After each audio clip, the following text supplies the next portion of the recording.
take you there?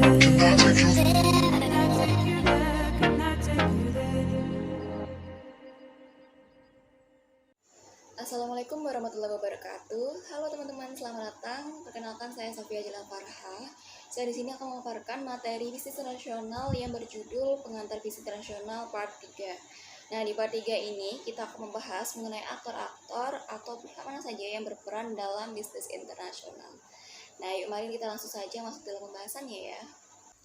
Aktivitas-aktivitas bisnis internasional tentunya terjadi dikarenakan adanya berbagai macam pihak yang ikut serta andil berperan dalam pelaksanaan kegiatan bisnis internasional.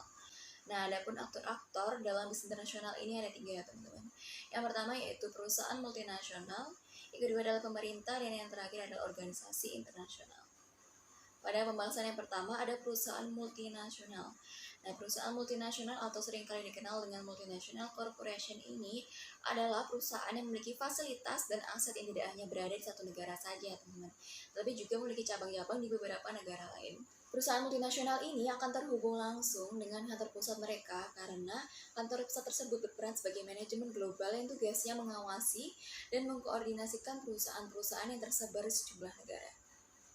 Adapun ciri-ciri perusahaan multinasional yaitu yang pertama, memiliki kantor pusat yang bertugas untuk berkoordinasi terkait aktivitas dan pengelolaannya. Yang kedua, dikenal pula sebagai organisasi perusahaan internasional. Yang ketiga, sebagian pegawai di perusahaan ini berkeluarga negara asing. Yang keempat, mereka kerap bertransaksi dengan jumlah yang besar. Dan yang kelima, memiliki pengacara dan akuntan global yang mengawasi operasional perusahaan secara internasional. Yang keenam, bisnis yang dilakukan bersifat lintas batas dan mengembangkan kemitraan serta afiliasi dengan perusahaan lain atau pemerintahan lokal. Dan yang ketujuh, teknologi yang dimiliki mereka mayoritas lebih maju dibandingkan dengan perusahaan lain yang bukan merupakan perusahaan multinasional. Selanjutnya, apa sih tipe perusahaan multinasional itu? Nah, tipe-tipe dari perusahaan multinasional ini ada 4 macam, teman-teman. Yang pertama yaitu perusahaan terdesentralisasi dengan kehadiran yang kuat di negara asalnya. Yang kedua, perusahaan global dan tersentralisasi yang mendapatkan keuntungan biaya di mana sumber daya murah tersedia. Dan yang ketiga, perusahaan global yang dibangun berdasarkan research and development perusahaan induk. Dan yang keempat, perusahaan transnasional yang menggunakan ketiga kategori yang sudah saya sebutkan sebelumnya. Nah, ada pun beberapa contoh dari perusahaan-perusahaan multinasional yang mana telah banyak dikenal di Indonesia, yaitu ada Google, Honda, Adidas, Samsung, McDonald's, Asus, dan Nestle. Selanjutnya, kita beralih pada aktor dalam bisnis internasional yang kedua, yaitu pemerintah. Peran pemerintah dalam perdagangan internasional yang masih dalam lingkup bisnis internasional tidak dapat dipisahkan.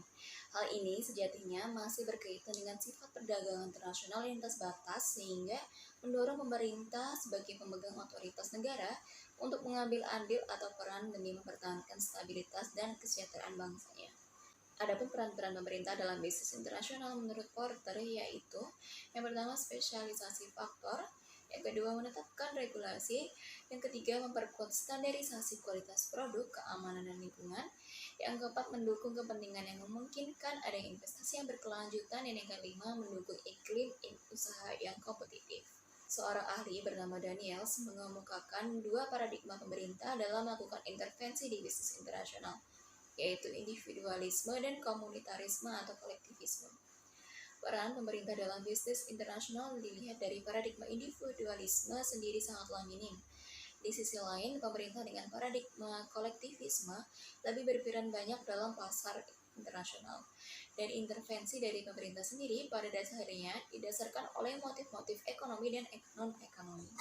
Beberapa motif ekonomi tersebut mencakup mempertahankan industri-industri penting agar tidak terus-menerus bergantung pada pemasok asing saat terjadi kritis.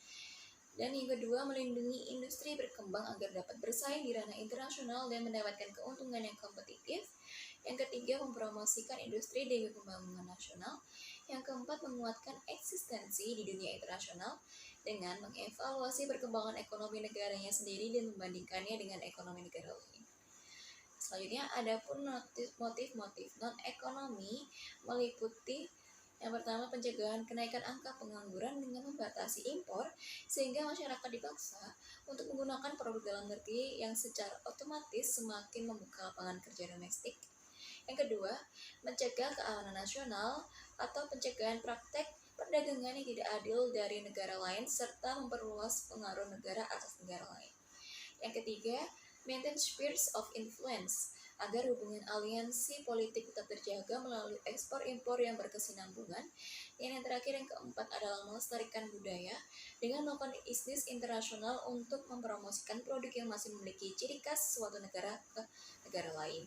Penjelasan yang telah saya sampaikan sebelumnya ini dapat disimpulkan bahwa intensitas peran pemerintah dalam kegiatan bisnis atau perdagangan internasional masih didasarkan dari paradigma atau sistem perekonomian yang dianut. Intervensi pemerintah dalam bisnis internasional diperlukan mengingat kondisi pasar internasional yang cenderung kompetitif dan fluktuatif, sehingga diperlukan regulasi yang adaptif untuk mereduksi ketidakefisienan dari mekanisme perusahaan-perusahaan internasional. Dari sinilah pemerintah sebuah negara berfungsi sebagai fasilitator dan pembuat regulasi dalam bisnis internasional yang sejatinya masih berkaitan dengan kepentingan negaranya, yaitu untuk melindungi sektor-sektor domestik demi kesejahteraan masyarakat. Yang terakhir dalam aktor-aktor bisnis internasional yaitu adalah organisasi internasional. Nah, organisasi internasional adalah suatu bentuk organisasi yang merupakan gabungan dari beberapa negara atau bentuk unit fungsi yang memiliki tujuan bersama mencapai persetujuan yang juga merupakan isi dari perjanjian atau charter. Tata urutan subjek hukum internasional disesuaikan dengan kewenangan yang dimilikinya. Pada tingkat paling atas terdapat negara yang mempunyai wewenang internasional secara penuh karena statusnya sebagai subjek asli hukum internasional semenjak abad ke-16. Selanjutnya menyusul organisasi-organisasi antar pemerintah atau organisasi-organisasi internasional yang mempunyai wewenang-wewenang khusus. Organisasi internasional ditempatkan setelah negara dengan alasan bahwa organisasi internasional hanya memiliki hak dan kewajiban menurut hukum internasional dalam hal tertentu. Seperti yang telah dijelaskan sebelumnya, salah satu aspek pendirian organisasi internasional adalah aspek hukum, dan personalitas hukum atau yuridik merupakan dalam aspek tersebut. Personalitas hukum yang dimiliki oleh organisasi internasional adalah mutlak penting guna memungkinkan organisasi internasional itu dapat berfungsi dalam hubungan internasional, khususnya kapasitas dalam melaksanakan fungsi hukum seperti membuat kontrak, membuat perjanjian dengan suatu negara, atau mengajukan tuntutan dengan negara lainnya.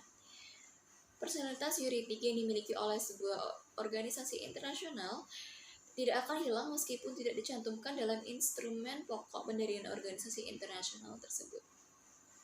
Nah, demikian itu tadi penjelasan materi pengantar bisnis internasional part 3 mengenai aktor-aktor dalam bisnis internasional.